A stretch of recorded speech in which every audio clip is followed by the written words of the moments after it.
विदुर नीति 69वीं कड़ी। सूर्य इव भासते, सूर्य के समान प्रकाशित कौन हो जाता है? किसको गुरु मानने योग्य होना चाहिए या किसको हम गुरु के तुल्य देख सकते हैं?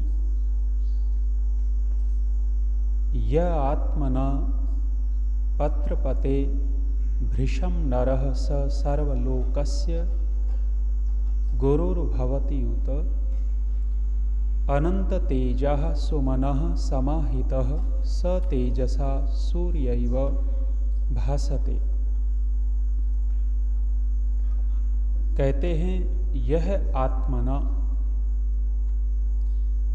जो दूसरों के द्वारा दोष न जनाने पर भी, दूसरे लोग दोष बताते हैं तब तो व्यक्ति सावधान होता ही है, महसूस भी करता है, लेकिन जो व्यक्ति दूसरों के बिना दोष बताए स्वयं अपने दोष देख लेता है और जब उसको महसूस हो जाता है कि तेरे अंदर ये कमी है, तो उन दोषों के लिए जो लज्जित होता है अंदर अंदर, वो योग्य व्यक्ति होता है, वो व्यक्ति अंदर से स्वच्छ होता है।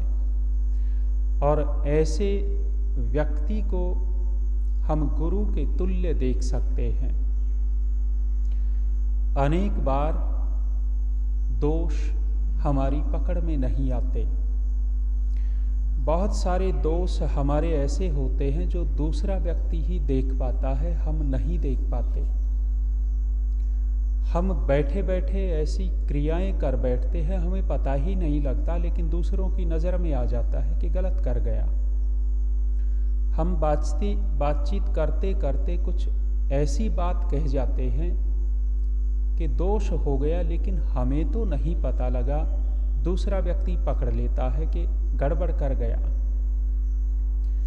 ऐसे ही बहुत सारे दोष हमारे अपने होते हैं जिनको हम नहीं पकड़ पाते, दूसरा व्यक्ति पकड़ पाता है। और यदि दोषों की श्रृंखला में हम देखेंगे, ढीठ लोग वो होते हैं, निर्लज संवेदनाहीन लोग वे होते हैं जो दोष करते रहते हैं, जानबूझ करके करते रहते हैं और दूसरों के बताने के बाद भी सुधार नहीं करते, अंदर महसूस नहीं करते। वे निर्लज और ढीठ लोग होते हैं। वो और ज़्यादा पतन की तरफ जा रहे हैं, भले ही वो अपने आप को हंसने वाला, मजाक करने वाला, अपने आप को सोचता हो कि मैं बड़ा खुश रहता हूँ। दोष करके व्यक्ति कभी भी खुश नहीं रह सकता, उसकी आंतरिक खुशी नहीं बनेगी। तो बहुत सारे दोष ऐसे होते हैं जो दूसरे लोग जानते हैं। कुछ दोष ऐसे भी होते हैं जिनको हम खुद पकड़ लेते हैं। बोलते बोलते कोई शब्द स्खलित हो गया, शुद्ध उच्चारण नहीं कर पाए, तो स्वयं पकड़ में आ जाएगा कि यहाँ गड़बड़ कर गया तो, और अगली बार जब उस शब्द का उच्चारण करेगा तो सावधान होकर के करेगा। स्वयं दोष पकड़ने वाला व्यक्ति श्रेष्ठ होता है, अच्छा माना जाता है। और जब खुद के दोष पकड़ में आ जाते हैं और व्यक्ति अंदर से लज्जित होता है, उन दोषों को महसूस करता है कि तू गलत कर रहा है, वो व्यक्ति अंदर से, मन से, हृदय से स्वच्छ माना जाता है, वो पवित्र माना जाता है। बहुत सारे दोष ऐसे भी होते हैं जिनको दूसरे लोग नहीं पकड़ पाते, हम नहीं पकड़ पाते। विद्वान लोग ही उन दोषों को समझते और पकड़ते हैं। जब विद्वान लोग दोषों को समझते पकड़ते हैं, वो और दोषों की सूक्ष्मता हो गई, गहराई हो गई। कितने सारे दोष होते हैं, साधारण आदमी नहीं पकड़ता, हम नहीं पकड़ पाते, लेकिन विद्वान को तत्काल पकड़ में आ जाता है कि गलत कर रहा है। हमारे आचार्य ज्ञानेश्वर जी इन बातों को कहा करते थे। कहते थे कि विद्वान भी कुछ ऐसे दोष होते हैं जिनको नहीं पकड़ पाता। उन दोषों को तो साधक व्यक्ति पकड़ पाता है। जो योगी व्यक्ति है, योगी व्यक्ति की वो दोष पकड़ में आते हैं। न विद्वान पकड़ पाता, न स्वयं पकड़ पाते, न कोई और दूसरा पकड़ पाता है। क्योंकि जब व्यक्ति साधना करता है, उपासना करता है, अनन्य भाव से परमेश्वर के प्रति समर्पित हो जाता है, तो ऐसे व्यक्ति को अक्षिपात्र कहा। अक्षिपात्र कल्प अर्थात जैसे हाथ का चमड़ा, हाथ के चमड़े पर, हथेली पर कोई रुई का हल्का सा धागा छू देवे तो हमें पता नहीं लगता कि कोई धागा छू गया है।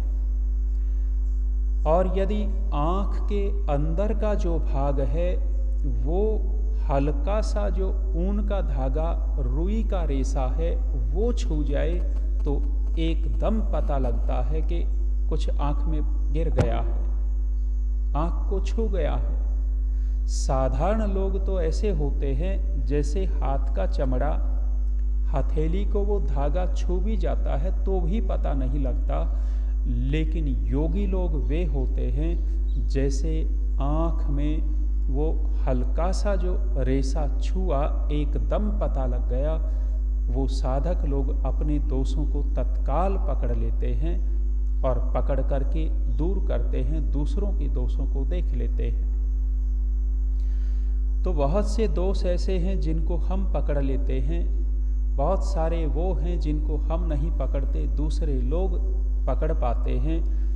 और बहुत से दोष ऐसे भी हैं जिनको न हम पकड़ पाते, न हमारे सहयोगी साथी पकड़ पाते, उनको तो विद्वान ही पकड़ पाता है।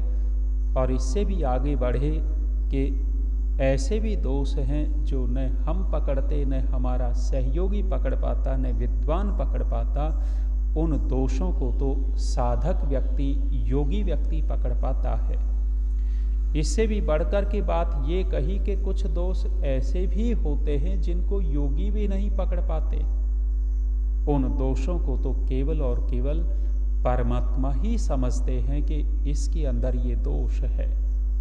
परमात्मा से बढ़कर के विद्वान, परमात्मा से बढ़कर के गुरु, परमात्मा से बढ़कर के कोई महापुरुष नहीं हो सकता। केवल और केवल ईश्वर ही सर्वोपरि है और वो पूर्ण विद्वान होने के कारण सब कुछ समझता है, ठीक और गलत को। तो यहाँ महात्मा विदुर कहते हैं कि जो अपने दोषों को स्वयं पकड़ लेता है और उन दोषों के लिए अपत्रपते अर्थात लज्जित होता है, महसूस करता है कि तू गलत कर रहा है, उसको कहा है स सर्वलोकस्य गुरुर्भवति उत, अर्थात वो व्यक्ति गुरु के तुल्य हो सकता है, गुरु के रूप में देख सकते हैं। आगे कहा अनंत तेजः सुमनः समाहितः। अनंत तेजः का तात्पर्य है महातेजस्वी। महातेजस्विता का तात्पर्य है जिसकी ख्याति चाहूं ओर हो, जिसको ज्यादा से ज्यादा लोग चाहते हों, जिसके प्रतिभाएं बहुत हों, महातेजस्वी। बहुत सारे लोग ऐसे होते हैं कि उनके अंदर इस तरह की प्रतिभाएं होती हैं कि दूसरे व्यक्ति अपने आप उनकी तरफ खींचे चले आते हैं। और कहा सुमनाः। सुमनाः का तात्पर्य कहा उत्तम मन वाला।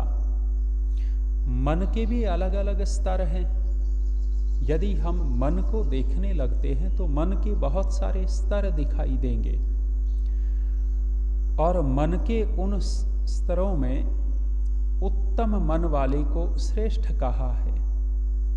एक मन का स्तर है कि हम केवल और केवल लौकिकता पसंद करते हैं। जब व्यक्ति शरीर के स्तर पर जीने लग जाता है तो मन का भी स्तर बहुत ऊपर होता है, बहुत उथला होता है, छिछला होता है। जब केवल और केवल शरीर के स्तर पर व्यक्ति जीता है, शरीर को सजाना संवारना, शरीर को ही सब कुछ मान करके चलता है, तब व्यक्ति मन के स्तर पर उथला है, अभी गहराई में नहीं गया है। और जैसे जैसे गहराई में जाने लगता है परिवर्तन होने लगते हैं। एक व्यक्ति शरीर का तो इतना ध्यान नहीं रखता, लेकिन अपनी प्रसिद्धि का बहुत ध्यान रखता है। मेरे को सब लोग आकर के नमस्ते करें, प्रणाम करें, मेरे को ही ऊपर बैठाएं, मुझे ही हर जगह बुलाएं, पूछें। ये जो मन का स्तर है, ये मन का स्तर शरीर के स्तर से तो थोड़ा गहरा हो गया, लेकिन इसको भी उत्तम स्तर नहीं कहेंगे। यहाँ कहा है उत्तम मन वाला व्यक्ति श्रेष्ठ होता है। जब व्यक्ति केवल और केवल प्रसिद्धि तक सीमित रहता है, शरीर के स्तर पर और भी बहुत सारी चीजें जुड़ती चली जाएंगी। केवल जब शरीर को ही चाहता है तो शरीर को अच्छा रखने बनाने के लिए दूसरी चीजें जोड़ना शुरू कर देगा। उसके साथ धन भी जुड़ेगा, उसके साथ खान पान आदि भी जुड़ेगा, उसके साथ और बहुत सारी चीजें जुड़ जाती हैं। और शरीर के स्तर पर जीने वाला व्यक्ति पूर्ण धार्मिक कभी भी नहीं हो सकता। अधर्म की मात्रा वहाँ ज्यादा रहेगी। जो लौकिक प्रसिद्धि के लिए पुरुषार्थ मेहनत कर रहा है, केवल और केवल मान सम्मान के लिए ही काम करता है, वो व्यक्ति भी कभी भी पूर्ण धार्मिक नहीं हो सकता। मन का जो अगला स्तर हम देखेंगे, एक स्तर मन का ये भी होता है कि मन विद्या की तरफ लालायित रहता है। हम अन्य कार्यों में उलझ जाते हैं, उलझे रहते हैं, लेकिन अंदर की जो मन की इच्छा होती है कि मैं अधिक विद्या प्राप्त करूं, अधिक विद्या प्राप्त करूं, मन की उत्तमता बढ़ती जा रही है। और एक व्यक्ति अंदर से इच्छा करता है कि मेरे से कभी भी कोई भी अधर्म न हो जाए, किसी का मेरे से अपमान न हो जाए, मेरा व्यवहार से कोई व्यक्ति दुखी न हो जाए, आहत न हो जाए। ये जो स्तर है और गहराई में चला गया, और इस स्तर पर आकर के व्यक्ति ईश्वर की उपासना को अधिक पसंद करता है। जब परमात्मा की उपासना जिसको सबसे ज़्यादा अच्छी लगने लग गई, ये व्यक्ति उत्तम मन वाला है। और ऐसा उत्तम मन वाला व्यक्ति सूर्य के समान प्रकाशित होता है, गुरु के तुल्य होता चला जाता है। एक बात और कही, समाहितः। समाहितः समाधि, समाधान करने वाला, स्वयं स्थिर जो व्यक्ति होगा वो व्यक्ति श्रेष्ठ माना गया। समाहितः, निर्णय बदलता नहीं रहता, निर्णय हो गया हो गया। कोई परिस्थिति आई विपरीत, थोड़ी सी विपरीत परिस्थिति में ही हम तुरंत अपना विचार बदल लेते हैं, उसको अच्छा नहीं कहा गया। परिस्थितियां तो जीवन में चलती ही रहती हैं, घटनाएं तो जीवन में घटनी ही हैं। दुनिया में आज तक कोई भी व्यक्ति नहीं है कि जिसके जीवन में कोई बाधाएं न आई हों। रामचंद्र जैसे व्यक्ति को भगवान कहते हैं, उनको भगवान कहते हैं, तो उनके जीवन में भी बाधाएं तो आई ही आई हैं। लेकिन व्यक्ति ने जो निर्णय लिया, निर्णय पर स्थिर रहे तो आज उनकी पूजा हो रही है। तो यहाँ कहा है स्थिर बुद्धि वाला। स्थिर बुद्धि वाला अर्थात डगमगाता नहीं है, विचारों को बदलता नहीं है। ऋषि दयानंद जी ने इस विषय में सत्यार्थ प्रकाश के 10वें समुल्लास में, तीसरे समुल्लास में और अन्यतर बहुत सारे प्रसंगों में बातें कही हैं। और एक विशेष बात कही है कि जो व्यक्ति अपने निर्णय बदलता रहता है उसका विश्वास भी घटता चला जाता है। कोई बात पर व्यक्ति ने कोई बात कह दी और उस बात पर टिका नहीं रहा, बदलता रहा, तो उस व्यक्ति का धीरे धीरे विश्वास कम होता चला जाएगा और अधिक ये स्थिति उसके अंदर आ गई तो पूर्णतः भी व्यक्ति विश्वास खो देता है। ऋषि दयानंद जी दूसरे समुल्लास में भी इस बात को कहते हैं कि कभी कोई व्यक्ति किसी के सामने चोरी, जारी, झूठ आदि बोलता है तो उसका विश्वास जीवन भर नहीं होता। किसी ने हमारे सामने कोई दुराचार किया हो, जार कर्म किया हो या झूठा व्यवहार किया हो या चोरी की हो, उसका विश्वास पूरी तरह नहीं रहता। भले ही हम कितना भी उनको साथ में रखते हों या हम साथ में रहते हों, हमने यदि कोई चोरी जारी की है और हम साथ में भी रह रहे हैं तो उसका पूरी तरह विश्वास नहीं होगा, हमारा पूरी तरह कोई विश्वास करेगा नहीं। इसलिए कह रहे हैं कि स्थिर बुद्धि वाला स्थिर रहेगा तो विश्वास बढ़ता चला जाएगा और डगमगाता रहा तो विश्वास घटता चला जाएगा। महात्मा विदुर का ये उपदेश उतना ही प्रासंगिक है जितना 5000 साल पहले था। इन उपदेशों के आधार पर हम अपना जीवन आगे बढ़ाते चले जाएं। विदुर नीति का ये पहला अध्याय हमने पूरा किया। कुछ श्लोकों के ऊपर और चर्चा करके विदुर नीति को हम समापन की ओर लेके जाएंगे। ओम।